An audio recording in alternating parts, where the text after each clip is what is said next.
welcome back with a new video. Today we're going to discuss Bitcoin, the last couple of days, which has seen some major price movements back again, bouncing from the 60,000 level. We're going to look at option data to see where market participants have been priced, and look at the technical side of things, what we can expect, where we can expect price to go most likely. So let's get started. When we look at the monthly, you can see that price has taken out this low with the body close, but has moved into a imbalance, which it has found some liquidity from. If you can see here, with major imbalances prior, you can see that those imbalances hold a lot of weight, which lets us assume that this imbalance would have some price impact on the current price, which you can clearly see in the daily as well. You can see here that this is the monthly, that price has taken out these lows and injected some liquidity, where a nice bullish imbalance has been created, which is very nice to see. This means that we may shift up, but nothing much significant hasn't happened. The wicks have been closed, so no real imbalance has been created, like we have seen here, and even here in this move down, where you can see that price takes liquidity and pushes it lower, which acts as a magnet. We don't have that, so price could move into that and move higher again, but we can also see like a resweep and then move up. We still don't know, and we have to observe price to know what is going to happen next, or to make an educated guess about it.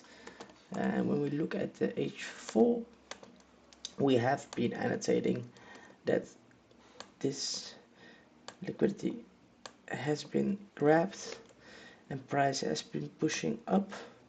Here again, you can see this minuscule imbalance holds and price pushes higher. You can clearly see that price is creating new bullish imbalances and taking out these imbalances, and now is holding the imbalance in here, where if it could break this imbalance, then we could see further upside. So this is now the test that we want to see, and the worst case scenario for the further bearish downside is that in here imbalances are created, where the confirmation of liquidity shifts again, but for now price is still intermediate bullish with a very large bearish trend.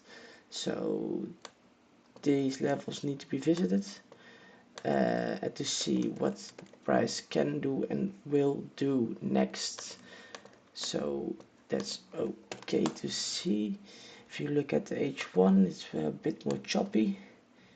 You can see here that the highs are being created, the lower highs, the higher lows, which is great to see. And when we look at the Bitcoin news cycle, nothing much can be noted down.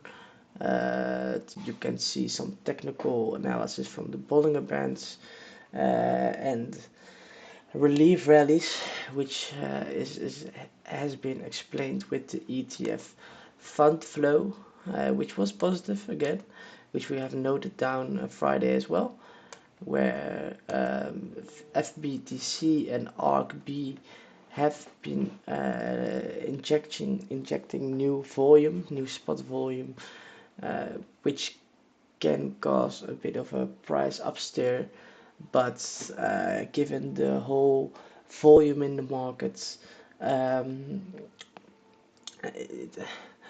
it's not the only explanatory.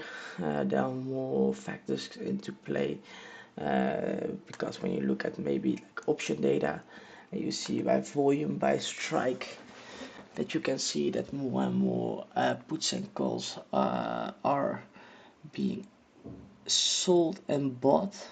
So we are currently at 62k, where like 63k is some relative strength in terms of the calls.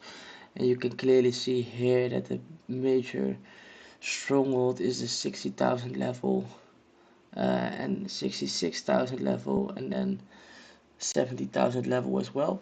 So when we are pushing up beyond 70k in price, we could like see some sort of shorter term push as the calls are being exercised. So keep an eye on that. Max Pain has been dropping again, with 60,000 now being the max pain. When you look at the liquidation history here, you can see that more and more is liquidated, especially on the long side, but here on the short side as well. The 3rd of July being the last day the data has been updated, where Binance has a 5-to-1 ratio for liquidations for shorts. And when we look at the liquidation heat map, you can see that around the 62 and 63, 64, there isn't much liquidation going on. The bearish side has more liquidation than the bullish side, which we can note down as well. And apart from that, nothing much can be noted. We can see here that the put call ratio is a bit skewed to the calls at this moment. Even looking at this, no, not that, no, it even doesn't matter. But yeah, keep an eye on that. Thank you for watching, and I'll see you